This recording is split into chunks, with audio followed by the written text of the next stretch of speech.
Assalamualaikum warahmatullahi wabarakatuh.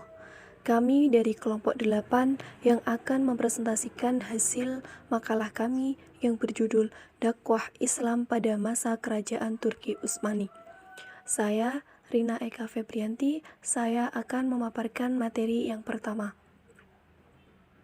yaitu tentang sejarah berdirinya Kerajaan Turki Utsmani. Kerajaan Turki Utsmani. Bangsa Turki adalah bangsa pemberani dan mempunyai rasa disiplin yang tebal. Mereka terdiri dari beberapa macam suku bangsa. Ada yang disebut bangsa Turki Saljuk, ada yang disebut Turki Utsmani. Turki Saljuk telah berkembang, berhasil menguasai Baghdad. Sayang akhirnya lenyap dihancurkan oleh pasukan Mongol. Kemudian timbullah Turki Utsmani yang berhasil berkembang luas dan yang sekarang kita sebut dengan bangsa Turki. Selanjutnya yaitu tentang strategi dakwah pada masa Turki Utsmani.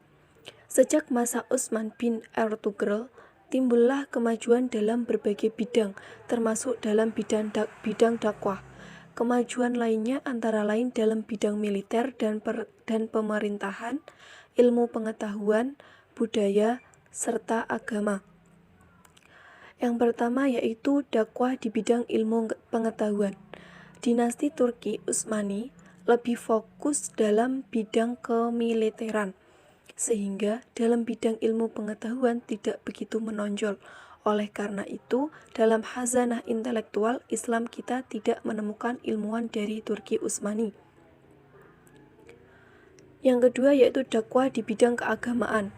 Kehidupan keagamaan dan masyarakat Turki Utsmani mengalami kemajuan, termasuk kehidupan tarekat. Kajian mengenai ilmu-ilmu agama seperti fikih, ilmu kalam, tafsir, dan hadis boleh dikatakan tidak mengalami perkembangan yang berarti. Selanjutnya yaitu dakwah di bidang militer dan pemerintahan. Kekuatan militer dinasti ini mulai diorganisasi dengan baik ketika terjadi kontak senjata dengan Eropa. Pembaharuan ini dilakukan oleh Orkan, Sultan Turki kedua, pengganti Sultan Utsman I. Bangsa-bangsa non-Turki dimasukkan sebagai anggota. Mereka diasramakan dan dibimbing berdasarkan Islam untuk dijadikan prajurit. Selanjutnya yaitu dakwah di bidang kebudayaan.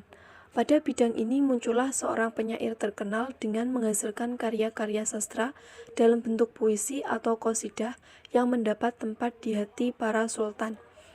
Beliau menunjukkan pengetahuannya yang luar biasa dalam puisinya, serta menyentuh hampir semua persoalan seperti agama, filsafat, dan romantisme. Selain itu, ia juga menulis prosa, biografi, dan kisah perjalanan. Selanjutnya yaitu metode-metode dakwah yang digunakan dinasti Utsmaniyah dalam menyebarkan agama Islam di Turki. Yang pertama ada ekspansi, yaitu penyebaran agama Islam dilakukan dengan cara ekspansi atau perluasan wilayah. Yang kedua, ceramah. Ceramah adalah metode yang dilakukan dengan cara menyampaikan keterangan, petunjuk, pengertian, dan penjelasan tentang sesuatu kepada pendengar dengan menggunakan lisan. Yang ketiga yaitu metode kelembagaan, yaitu pada masa Daulah Utsmaniyah banyak dibangunnya masjid, sekolah, rumah sakit, jembatan, dan tempat berlindung. Yang keempat, metode misi atau bitsah, yaitu penyebaran agama Islam di berbagai wilayah dilakukan dengan cara mengutus para da'i. Yang kelima yaitu metode tanya jawab. Metode yang dilakukan dengan menggunakan tanya jawab untuk mengetahui sampai sejauh mana pemahaman materi dakwah. Yang keenam yaitu metode bimbingan konseling. Dari dinasti-dinasti sebelumnya telah diajarkan tata cara sholat, tata cara membaca Al-Quran, dan kajian kitab. Yang ketujuh, metode keteladanan. Pada Khalifah Utsmaniyah ini mempunyai sifat yang pemberani, bijaksana, ikhlas, sabar, dan daya tarik keimanan, adil, memenuhi janji, dermawan, ikhlas karena Allah dalam setiap penaklukan. Yang kedelapan yaitu metode propaganda. Metode ini adalah upaya menyiarkan agama Islam dengan cara memengaruhi dan membujuk massa. Yang kesembilan, metode diskusi. Diskusi yang dimaksudkan yaitu pertukaran pikiran antara sejumlah orang secara lisan yang membahas suatu masalah tertentu yang memiliki tujuan untuk memperoleh hasil yang benar. Yang ke-10, metode karya tulis. Metode ini masuk dalam kategori dakwah al-qalam. Yang ke-11, metode silaturahmi atau home visit, yaitu Dakwah dilakukan dengan mengadakan kunjungan kepada suatu mat'u tertentu dalam rangka menyampaikan isi dakwah kepada mat'u. Yang terakhir, metode korespondensasi. Metode korespondensasi ini adalah metode melalui surat-surat.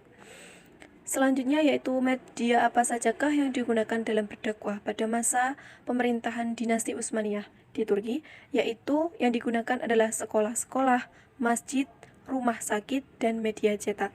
Sekian, terima kasih. Materi selanjutnya akan disampaikan oleh saudari Fitratul Amalia. Kepadanya saya persilakan.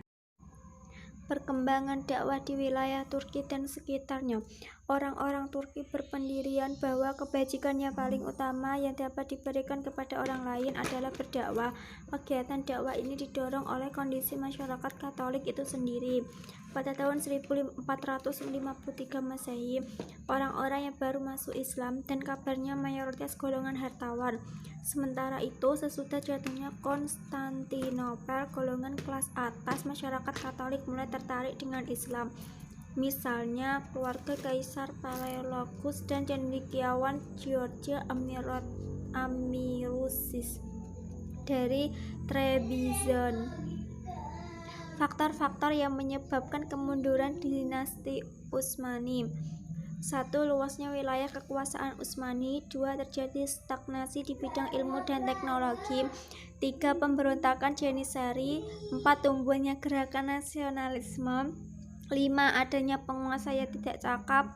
6. Merosotnya perekonomian negara. Sekian dari kelompok 8. Apabila ada salah dalam penyampaian atau salah kata, kurang lebihnya mohon maaf. Wassalamualaikum warahmatullahi wabarakatuh.